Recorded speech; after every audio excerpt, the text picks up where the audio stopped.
तो भाई क्या हाल चाल है। अंबानी, अडानी और वेदांता ये भारत के सबसे बड़े ग्रुप में शामिल है जिन्होंने अब नॉर्थन साइड में करीब 1.55 ट्रिलियन रुपीस निवेश करने का प्लान बनाया है, क्योंकि ये कंपनियां वहां जाकर बड़े बड़े प्लांट लगाएगी और माइनिंग भी करेगी, जिसके लिए हमारे प्रधानमंत्री नरेंद्र मोदी जी ने भी कहा है कि ये जगह अवसरों का भंडार है, जिसका मतलब यहाँ सबसे ज़्यादा फोकस एनर्जी और सेमीकंडक्टर बनाने में रहेगा।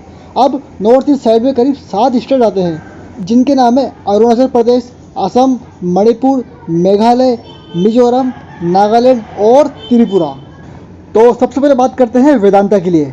अब इस कंपनी का निवेश होगा 80,000 करोड़ का, जिसमें से 30,000 करोड़ तो इन 5 स्टेट के अंदर वेदांता करेगी, जिनके नाम है अरुणाचल प्रदेश, नागालैंड, त्रिपुरा, मेघालय और मिजोरम।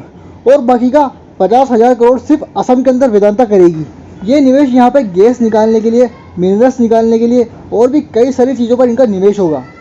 वेदांता ग्रुप ने यह भी बोला है कि हम 3 से 4 बिलियन डॉलर का निवेश ऑयल और गैस पर करेंगे और माइनिंग के लिए सबसे बढ़िया जगह है नागालैंड, त्रिपुरा और मेघालय। यहाँ पर काफ़ी अच्छे मिनरल्स मिल सकते हैं। और रही बात ट्रांसमिशन सिस्टम की, तो इसका फैलाव असम से मेघालय तक का करीब 1000 मेगावाट का होगा। अब बात करते हैं एक और सबसे बड़े ग्रुप रिलायंस की, जो कि एक फोटोवोल्टिक फैक्ट्री लगाएगी इसी साल, जिसमें ये करीब 20 गीगावाट एनर्जी का प्रोडक्शन करेगी, क्योंकि मुकेश अंबानी का सबसे ज़्यादा फोकस ग्रीन एनर्जी के ऊपर है, जिसमें ये सबसे ज़्यादा एक्सपेंड करेगी। जिसमें इनका इरादा इन 5 साल में 500 गीगावाट तक करने का है, जिसमें इन सभी 7 स्टेट के अंदर 75,000 करोड़ का निवेश भी करेगी। अब एक लास्ट ग्रुप की बात कर लेते हैं, अडानी ग्रुप की। ये भी नॉर्थ ईस्ट साइड में करीब 1 लाख करोड़ का निवेश करेगी।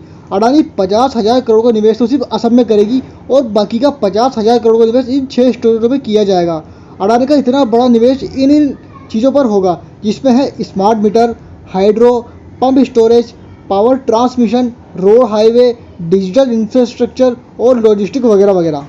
पर एक खास बात यह है कि यह खबर बांग्लादेश के इंपोर्ट बैन होने के बाद आ रही है। अब इस इंपोर्ट बैन में भी बांग्लादेश से कुछ चीज़ों पर इंपोर्ट में छूट दी गई है, लेकिन ज़्यादातर चीज़ों पर अभी भी बैन है।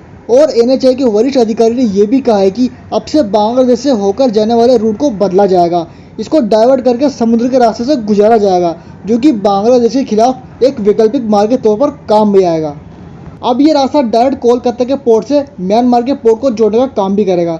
और इन कंपनी के लिए ये जगह एक तरह का वरदान भी है, क्योंकि आगे जाकर हो सकता है कि ये कंपनियां भूटान, नेपाल और म्यांमार के साथ डील भी आगे बढ़ा सके।